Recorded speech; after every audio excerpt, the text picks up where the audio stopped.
The stars looked different from space. Jane Foster had seen pictures all her life, but nothing compared to seeing them with her own eyes. No atmosphere to make them twinkle, just pure, steady light from across the vast emptiness. She stood tall, on the bridge of the EAS Intrepid, the largest ship humans had ever built. "Admiral, all systems are ready," said Alan Murphy. The young lieutenant's voice was steady, but Jane noticed how his fingers tapped against his leg. Everyone was nervous, today. This was the day that would change human history forever. "Thank you, Lieutenant," Jane said. She turned to look at the large screen showing Earth below them. Beautiful blue oceans, swirling white clouds, and the green and brown of land. Home. The world they were about to leave behind as they took humanity's first real step into the galaxy. "Open fleet communications," Jane ordered. The screen changed to show the faces of 49 other captains, men and women in charge of the most powerful warships Earth had ever created. They had trained for this moment for years. "Captains of FAW, the Earth Alliance," Jane began. "Today we make history.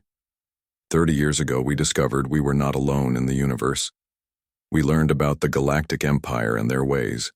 We learned they control thousands of worlds. We learned they have a habit of finding young spacefaring races and containing them." She paused, letting the weight of the word sink in. Containing. A nice word for conquest, for taking away freedom. Earth will not be contained. Nods of agreement, from the serious faces on screen. "We come in peace, but we come prepared for war. The Earth Alliance has put everything into this fleet. The best minds on our planet have created technologies the Empire cannot imagine. Today we show the galaxy that humanity will chart its own path among the stars." Jane looked at each face on the screen. "You all know the mission. We appear at the edge of the Rigel system. We ask for peaceful talks. We show our strength. We will not fire first, but we will not back down if threatened." The captains saluted. "For Earth," Jane said. "For Earth," they repeated. The communication ended, and Jane turned back to her bridge crew. Her most trusted officers watched her with a mix of pride and worry. They had been through everything together, from the early test flights to the secret war games in the outer solar system. Communications Officer Chen, "Send the final message to Earth Command." Lisa Chen nodded and pressed a series of buttons on her control panel. "Message sent, Admiral. Earth Command wishes us good luck." Jane took a deep breath. "It's time. Navigation, is our jump point calculated?" "Yes, Admiral," said the navigator, Sam Rodriguez. "Coordinates locked for the Rigel system just outside their traffic lanes as planned." Jane nodded and walked to her command chair. The bridge was silent except for the soft hum of the ship's systems. 50 ships, carrying 20,000 of Earth's finest. Scientists, soldiers, diplomats, all volunteers ready to face the unknown. "Chief Engineer Wilson, status of the phase drives?" Jane asked through her communication link. Frank Wilson's voice came through clearly from engineering. "Phase drives. At full power, Admiral. All ships are synchronized. We can jump whenever you give the word." Jane thought of the journey that had brought them here. The panic when alien signals were first discovered. The years of secret listening, learning the languages of a dozen species. The fear when they realized what the Empire did to primitive races. The determination to be ready. Earth had united like never before. Old enemies became allies. Resources once spent on fighting each other went into science, technology, and building this fleet. Humanity had accomplished in 30 years what should have taken centuries, and it was all because of fear. Fear of what waited among the stars. Fear of being found before they were ready. "The Empire has no idea what's coming," said Security Chief Paul Baker from his station. "They think they're the most advanced civilization in the galaxy." Jane nodded. "Their mistake was getting comfortable. They stopped looking for new paths. They think there's only one way to travel between stars, only one way to build weapons, only one way to generate energy." She smiled slightly. "We're about to show them they're wrong." She pressed a button on her chair. "All ships, this is Admiral Foster. Prepare for phase jump in 60 seconds. The bridge crew moved with practiced efficiency, checking systems and securing stations. On the other 49 ships, identical scenes played out. Humanity's best and brightest, ready to face whatever waited for them across the stars. 30 seconds, Jane announced. She thought of all that was at stake. If they failed, the Empire would find Earth. They would come with their massive fleets. They would take control, just as they had done to countless other primitive species across the galaxy. 10 seconds. Jane gripped the arms of her chair. This was it. No turning back. Phase drives active, announced Lieutenant Murphy. Jump, Jane ordered. The stars outside the viewport stretched into lines of light. The Earth and its familiar sun vanished. For a brief moment, the fleet existed in a state between reality and something else. The strange dimension humans had discovered that the Empire had never thought to explore. Then the stars reappeared, different stars in different patterns, and, dominating the view was a massive structure, the Imperial Station Zathacrea, center of government for this entire sector of space. Around it floated hundreds of Imperial ships, from small patrol vessels to massive warships. Jump complete, announced Rodriguez. All ships present and accounted for. We are at the edge of the Rigel system as planned. Jane stood up. Send the prepared message to the Imperial Station. All languages we know, all frequencies they use. Chen nodded. Sending now, Admiral. The message was simple. Greetings from Earth. We come seeking peaceful relations between our peoples. Please respond. The bridge was silent as they waited.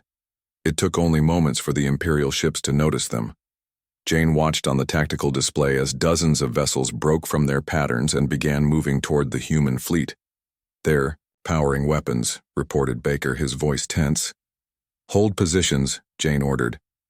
Do not power weapons unless I give the order. Chen, any response to our message? Yes, Admiral. Audio only. Chen pressed a button. A voice filled the bridge, speaking the Imperial common language they had learned from intercepted communications. It sounded surprised and angry. Unidentified. Vessels, you have entered Imperial space without authorization. Power down and prepare to be boarded. Resistance will result in immediate destruction. Jane nodded to Chen, who opened a channel. This is Admiral Jane Foster of the Earth Alliance. We have come to establish diplomatic relations. We request a proper meeting with your leadership. A pause, then. Earth? The observation world? Your species is not authorized for interstellar travel. You will surrender your technology and submit to containment protocols immediately. Jane felt cold anger rising inside her. Just as they had feared.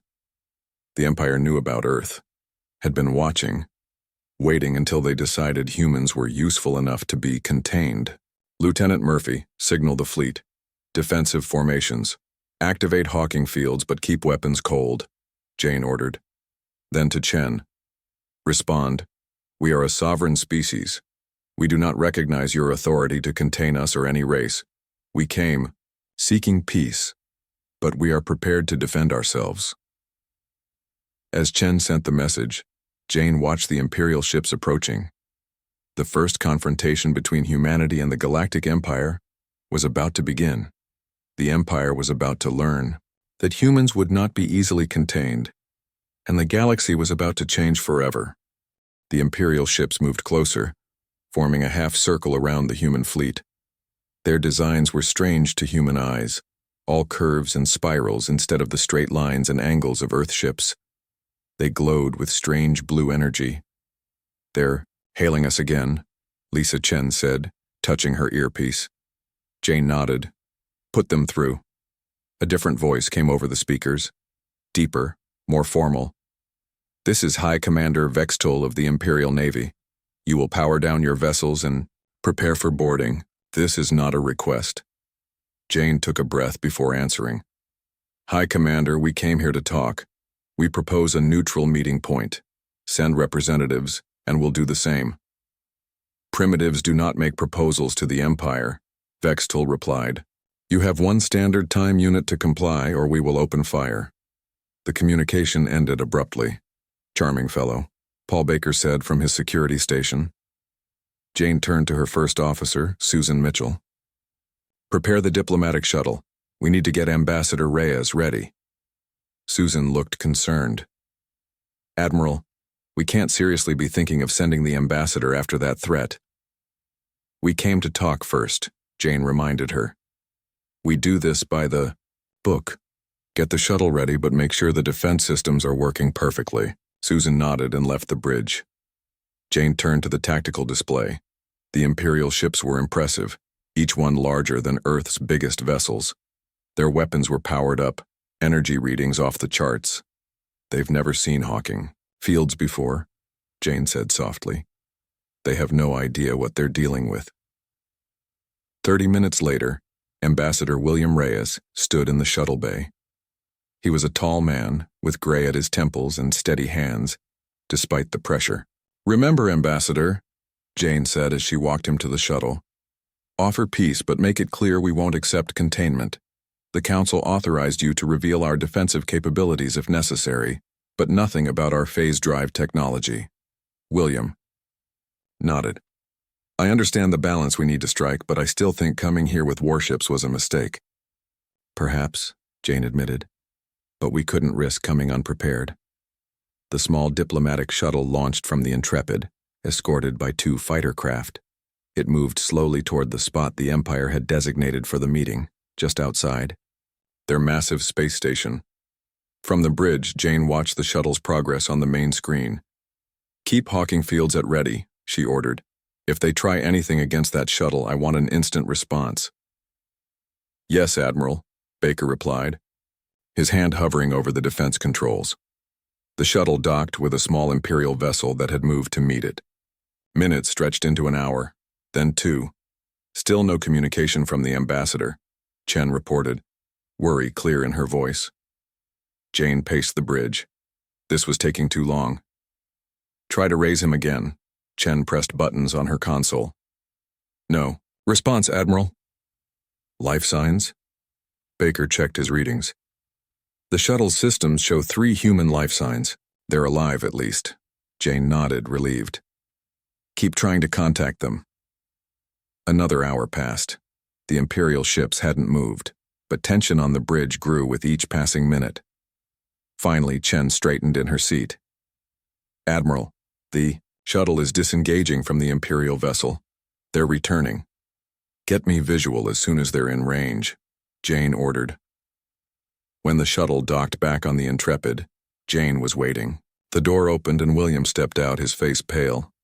The 2 security officers who had accompanied him looked shaken. Ambassador? Jane asked.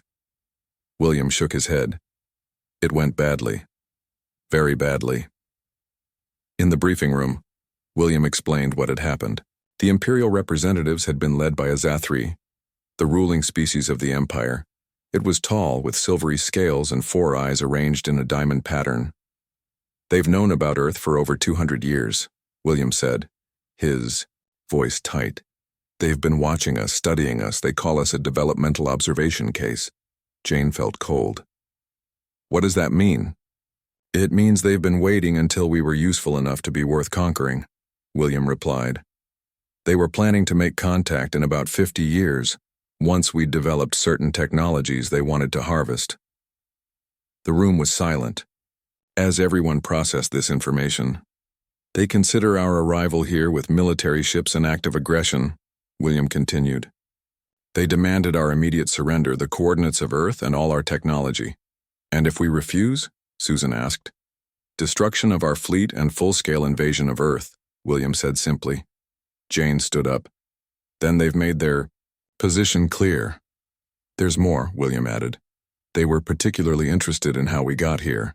Their sensors detected no use of traditional faster-than-light travel methods. They seemed afraid of our technology. Jane smiled slightly. Good. They should be. She walked to the communication panel on the wall. Chen, send to all ships. Battle stations. Prepare for combat, but do not fire unless fired upon. Jane turned back to the room. The Empire has ruled through fear and technological superiority for thousands of years. Today they meet a species that chose a different path. The human fleet moved into defensive formation, As the Imperial ships approached, on the main view screen the Imperial commander appeared. "Your time is up," Vextul announced. "Surrender now." Jane stood tall. "We came seeking peace. You chose conflict. We will not surrender." Vextul's 4 eyes narrowed. "You cannot hope to stand against the full might of the Imperial Navy. Our technology is thousands of years ahead of yours." "Perhaps," Jane replied calmly. "But there are many paths to the stars, Commander. You stayed on one road while we explored others."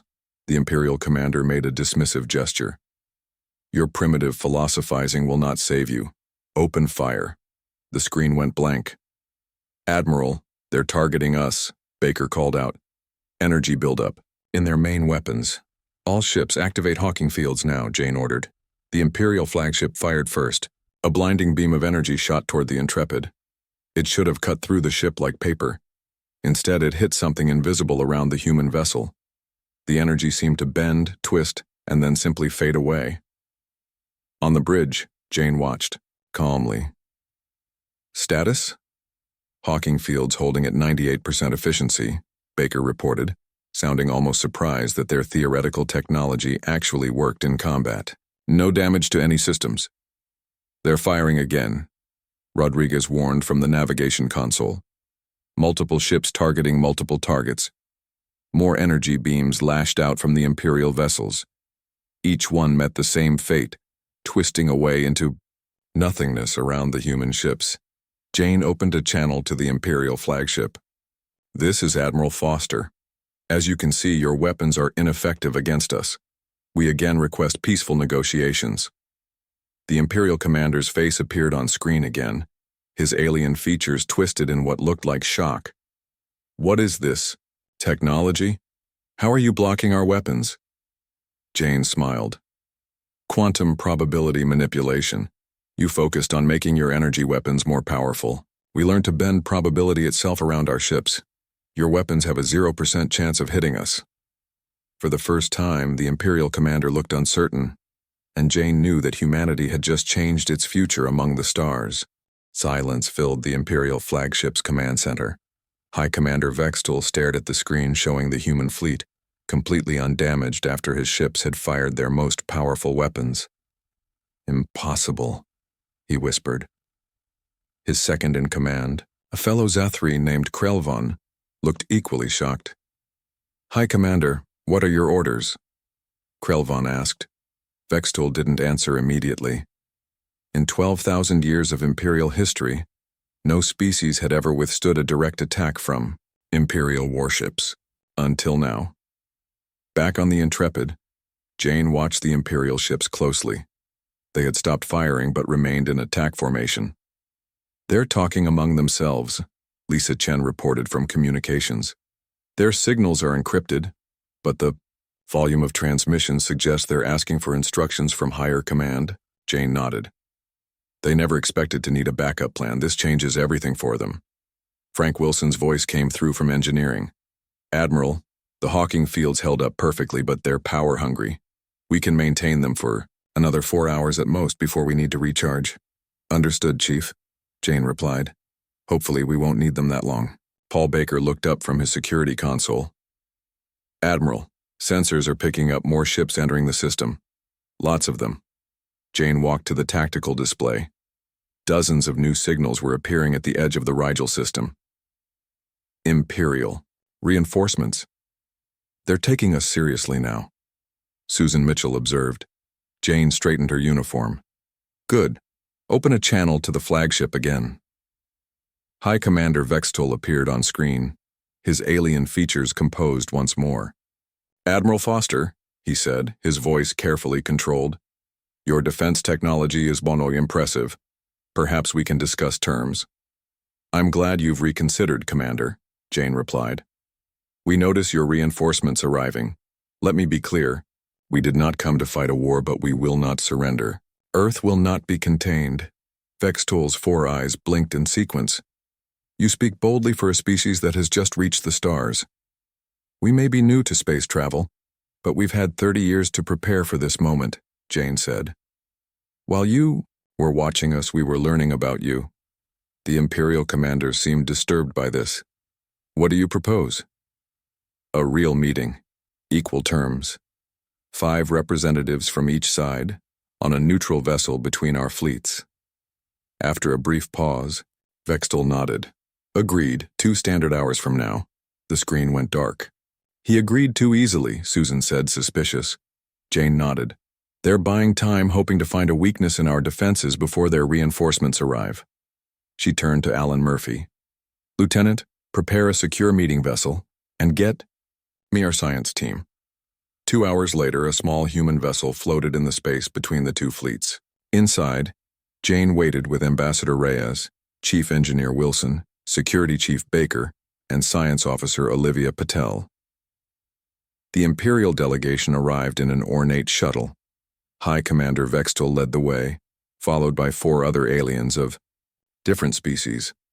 Jane recognized them from intelligence briefings: a Centauri, tall and thin with pale blue skin; a Vorax, short and heavily built with multiple arms; a Tellarite, insect-like with large compound eyes; and another Zathri, smaller than Vextol, but wearing elaborate robes. Admiral Foster, Vextol began formally. I present the Imperial delegation. This is Narala of the Centauri, Gorg of the Vorax, Zixta of the Tellarites, and Imperial Overseer Mexdul. Jane nodded to each. Thank you for meeting with us. This is Ambassador Reyes, Chief Engineer Wilson, Security Chief Baker, and Science Officer Patel. They sat at a round table. The Imperial representatives seemed uncomfortable with the arrangement, clearly preferring their usual hierarchical seating. Let us be direct, Vextol said. Your defensive technology is unlike anything we have encountered. How did a primitive species develop such capabilities? Olivia Patel, the science officer, smiled. Simple. We took a different approach. You focused on energy weapons and shields. We explored quantum physics and probability manipulation. Impossible. The Imperial Overseer Mexdul spoke for the first time. We have studied quantum physics for thousands of years. What you describe cannot be done. Frank Wilson shrugged. You decided it couldn't be done and stopped trying. We kept looking for solutions. The Centauri Narala leaned forward with interest. How many other different approaches have you humans explored? Jane exchanged glances with her team. This question revealed much about the Empire's concerns. Enough. To ensure our independence, Jane answered carefully. The meeting continued for another hour. The Imperial representatives asked pointed questions about Earth's location, population, and technology. The humans redirected these inquiries while proposing terms for peaceful relations. Finally, Vextol stood. We will consider your proposals. But understand this. The Empire has ruled the galaxy for 12,000 years. We will not be challenged by newcomers. After the Imperial delegation left, Baker turned to Jane. That went about as well as expected. They're scared, Olivia observed. They've built their entire empire on technological superiority. We just proved it's not so superior after all. Jane nodded. And they're worried about what else we might have developed. Back on the Intrepid, the command team discussed their next move. The reinforcements will be here within 6 hours, Susan reported. Over 200 ships. Jane studied the tactical display. They'll try to wear down our hawking fields, hoping we can't maintain them indefinitely. Which we can't, Frank admitted. But they don't know that. Lisa Chen looked up suddenly. From communications, Admiral, we're receiving transmissions from inside the Imperial fleet. Multiple sources using frequencies our intelligence identified as belonging to subjugated species. Put them through, Jane ordered, surprised. The messages were brief and encoded, but their meaning was clear. Several groups within the Empire wanted secret contact with the humans. Species that had been conquered and controlled for centuries saw hope in the arrival of a new power that could challenge their rulers. This changes things, William Reyes said thoughtfully. We're not just facing the Empire. We might be triggering a revolution within it. Jane considered this new development. Contact these groups carefully, Chen. Let's find out what they want and what they can tell us. Over the next few hours, the human fleet maintained its defensive position while secretly communicating with various factions within the Imperial systems. They learned that many species had been waiting for centuries for someone to challenge the Empire. The Zathri have been steering technological development across the galaxy, Olivia explained after analyzing the information they received. They suppress any research that doesn't follow their approved paths. Keeping everyone on technological roads they control, Jane realized. No wonder they're so disturbed by our methods. A message from Lisa Chen interrupted them. Admiral, the Imperial fleet is moving, all ships including the reinforcements that just arrived. Jane hurried to the bridge. On the main screen, hundreds of Imperial vessels moved into attack formation. They've decided to take their chances, she said grimly. All ships, prepare for Phase 2. Let's show them what else humans can do. The real battle for humanity's place in the galaxy was about to begin. The massive Imperial fleet spread out in a sphere around the human ships. Over 200 vessels of all sizes, from small fighters to enormous dreadnoughts. Their weapons powered up, creating a light show that would have been beautiful if it wasn't so deadly. On the Intrepid's bridge, Jane stood calmly. All ships, maintain hawking fields at maximum strength. Admiral, Lisa Chen called from communications. We're receiving a message from one of our new contacts. The Centauri representative, Narala, wants to speak with you privately. Jane raised an eyebrow. Put her through to my ready room. In the small office adjacent to the bridge, Jane activated the secure communication system. Narala's blue face appeared on the screen, looking nervous. Admiral Foster, I have little time, she said quickly. The Empire is about to attack with everything they have. They are frightened of you. I gathered that, Jane replied. What can you tell me that I don't already know? The Imperial ships all use the same power source. Crystallized energy we call Vox Trium. Their weapons, shields, engines, all connected to central power cores on each ship. Jane leaned forward. And why are you telling me this? Narala looked over her shoulder before answering. My people have been under Imperial rule for 3,000 years. We were once scientists and explorers. Now we are servants. Many species in the Empire would welcome change. The screen went dark as Narala cut the connection. Jane returned to the bridge. Chen, contact all our ships. Tell them to prepare disruptor beams. Target power cores only. Admiral? Susan Mitchell looked surprised. We didn't come to kill, Susan, Jane explained, but we did come to win. The tactical display showed the Imperial fleet moving closer, weapons hot. They're firing, Baker announced. Hundreds of energy beams struck the human ship simultaneously. The hawking fields bent and twisted the energy away, but the strain was visible as the shields flickered slightly. Fields at 82% efficiency, Baker reported. Multiple ships reporting power drain. Jane nodded. They're trying to overwhelm us. Time for Phase 2. She opened a fleet-wide channel.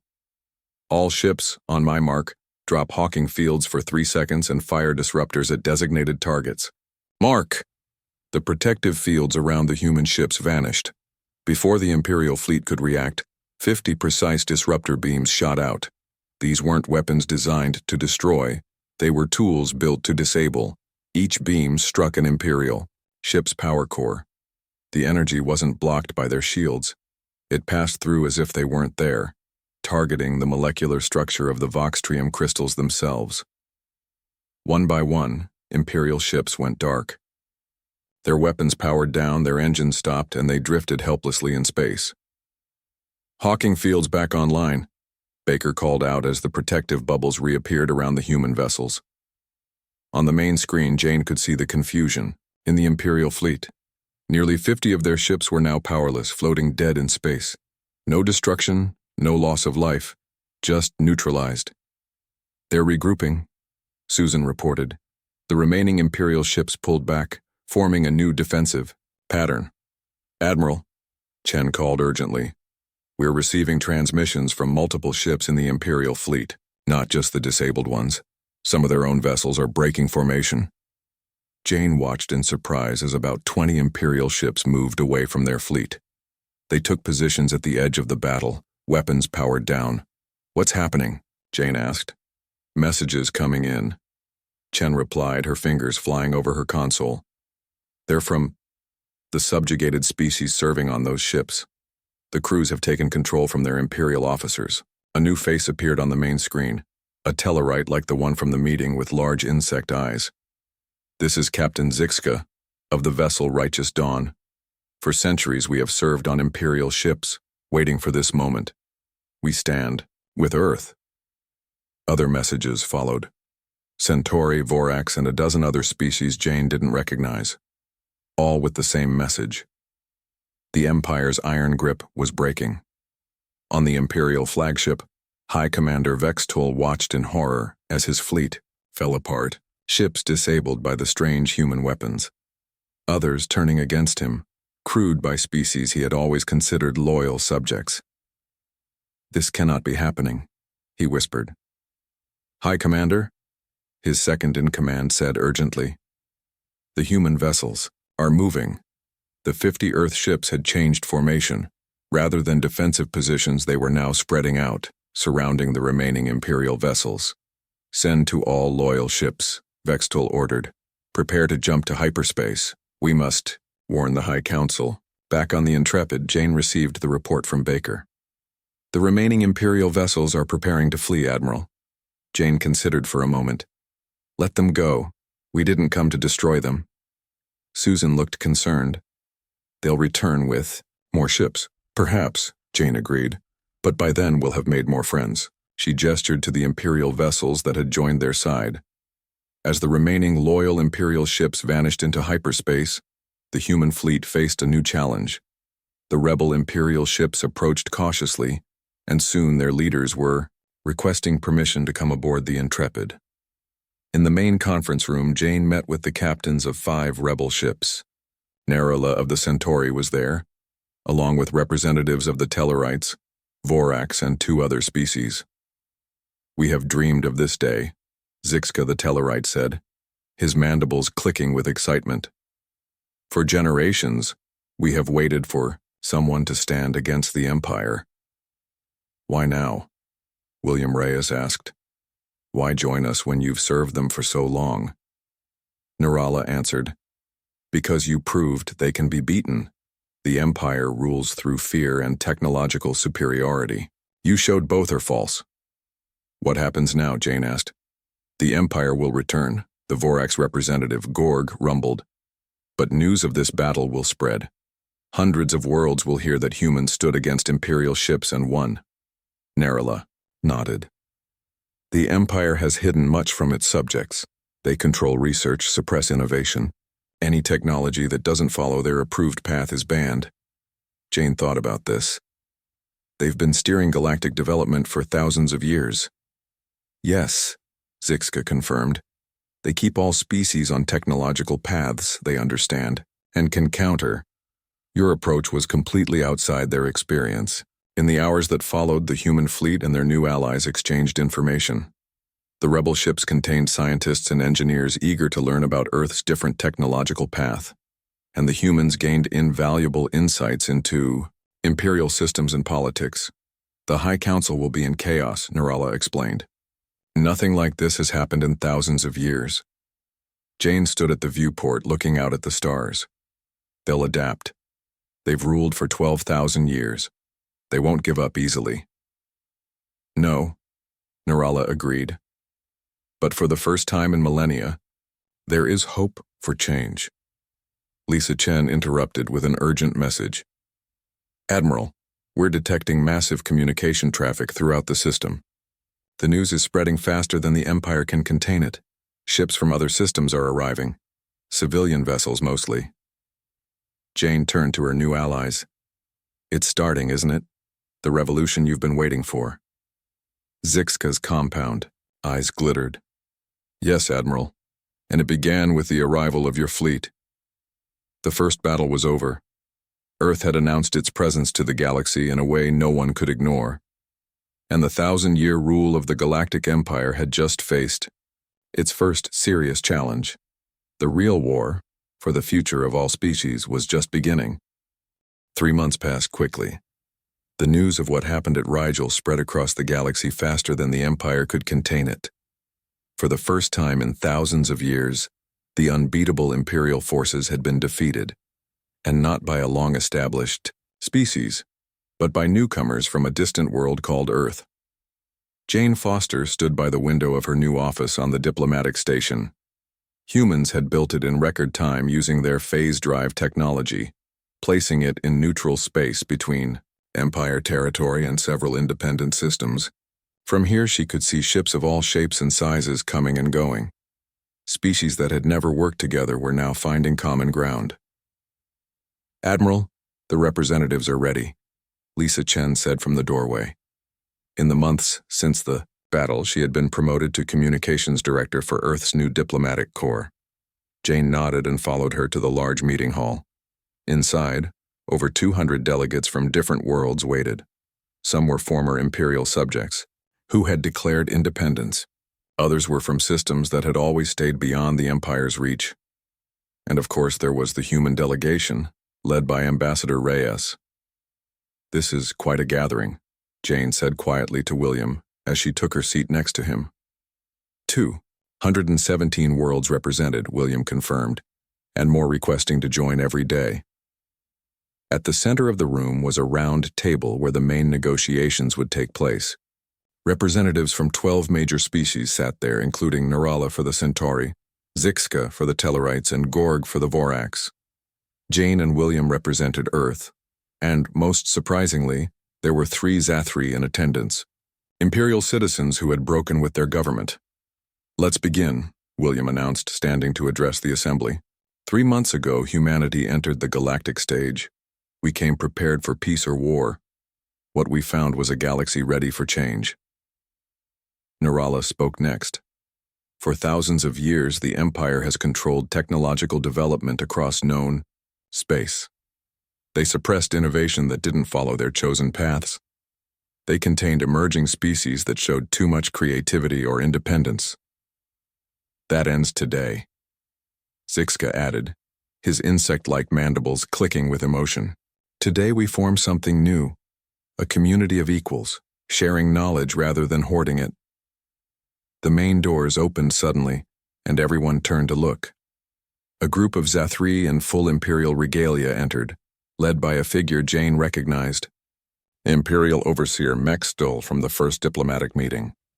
"You dare to form treaties without Imperial approval?" Mexdol's voice boomed across the chamber. "This assembly has no legal standing." William remained calm. "The Empire is welcome to join these discussions as an equal participant, Overseer. But the days of Imperial control are over." Mexdol's 4 eyes narrowed. "You are making a grave mistake. There are threats in this galaxy that you know nothing about. Dangers that necessitated Imperial rule for the protection of all." This caught Jane's attention. "What threats, Overseer? Share this information and perhaps we can work together to address them." "Primitives wouldn't understand," Mexdol said dismissively. "The Empire has safeguarded civilization for 12,000 years. One of the rebel Zathri stood up. By stifling innovation, by controlling which technology species were allowed to develop. That hasn't made us safer. It has made us vulnerable." Murmurs of agreement spread through the chamber. Mexdol looked around, realizing he had lost the room. "The High Council will not accept this. There will be consequences." With that, he and his delegation turned and left. "Well, that went about as expected," Jane said quietly to William. The meeting continued for hours. The delegates discussed everything from trade agreements to research sharing. The humans offered their phase drive technology in exchange for knowledge about the galaxy. A framework for a new interstellar alliance took shape. When they finally took a break, Jane found herself speaking with Narala on one of the station's observation decks. "Your arrival changed everything," the Centauri said, her blue skin reflecting the starlight. "For millennia, we accepted Imperial rule as inevitable. Now thousands of worlds are declaring independence." "The Empire won't give up easily," Jane reminded her. "They still control the largest fleet in the galaxy, but not the most advanced one," Narala pointed out. Word of your technology has spread. Scientists across the galaxy are now exploring paths the Empire forbade. We're already seeing innovations that would have been unthinkable 3 months ago. A young lieutenant interrupted them. Admiral Foster, there's an urgent message from Earth. In the communications center, Jane received the transmission from Earth Alliance headquarters. What she heard made her smile. Good news? Narala asked when Jane returned. Very good news. Earth has completed 5 new fleets, all equipped with our latest technology. They'll be arriving within the week, and they're bringing scientists, teachers, diplomats, everything we need to build something lasting. Narala's eyes widened. 5 fleets? In just 3 months? Jane nodded. When humanity unites behind a cause, we can accomplish amazing things, and we've never been more united than now. Later that day, the delegates reconvened to sign the first draft of what they called the Galactic Concordat. It established principles for cooperation between independent worlds, frameworks for sharing research, and mutual defense agreements. As Jane watched the delegates sign one by one, William stood beside her. Not bad for 3 months' work, he said. This is just the beginning, Jane replied. The real challenge will be building something that lasts. After the signing ceremony, Jane addressed the assembled delegates. She wasn't one for long speeches, but this moment required a few words. 3 months ago, Earth was unknown to most of you. We came to the stars prepared for conflict because we feared containment. What we found instead were friends and allies who shared our desire for freedom and progress. She looked around the room, making eye contact with representatives from dozens of worlds. The Empire ruled by keeping species separate and controlling their development. We will build something different, a community where diversity of thought and approach is our greatest strength, where no path of research is forbidden and no peaceful species is contained. Jane paused, thinking of all that had happened since that first jump to Rigel. The Empire sees our different approaches to technology as a threat. They're right, but not in the way they think. We threaten not their safety, but their control. Together we will explore paths they never imagined, and we will face whatever threats exist in this galaxy not as subjects, but as free peoples, standing together. The chamber erupted in applause. Species that had never spoken to each other before were now planning joint research projects. Worlds that had been enemies under imperial rule were establishing diplomatic relations. Later that evening, Jane stood alone on the observation deck, looking out at the stars. So much had changed in such a short time. Human ships now traveled freely between dozens of worlds. Earth was becoming a center for scientific exchange, with researchers from across the galaxy arriving daily to share knowledge. Admiral, Lisa Chen's voice came from behind her. There's something you should see. Jane followed her to the long-range sensor room. On the main screen was an image that took her breath away.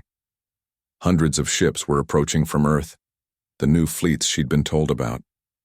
But there were far more vessels than she expected. What am I looking at, Lisa?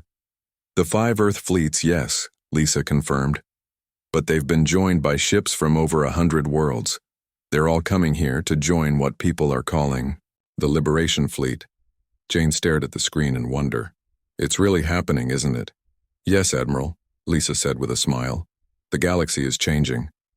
Jane thought about the journey that had brought them here. From discovering alien signals to building their first interstellar ships, to facing the Empire. Earth had arrived on the galactic stage not as conquerors or subjects, but as catalysts for change. The Galactic Empire had been stunned by the arrival of the human fleet. But that was just the beginning. The real revolution, one of ideas and innovation, of freedom and cooperation, was only now getting started. And Jane Foster couldn't wait to see what came next.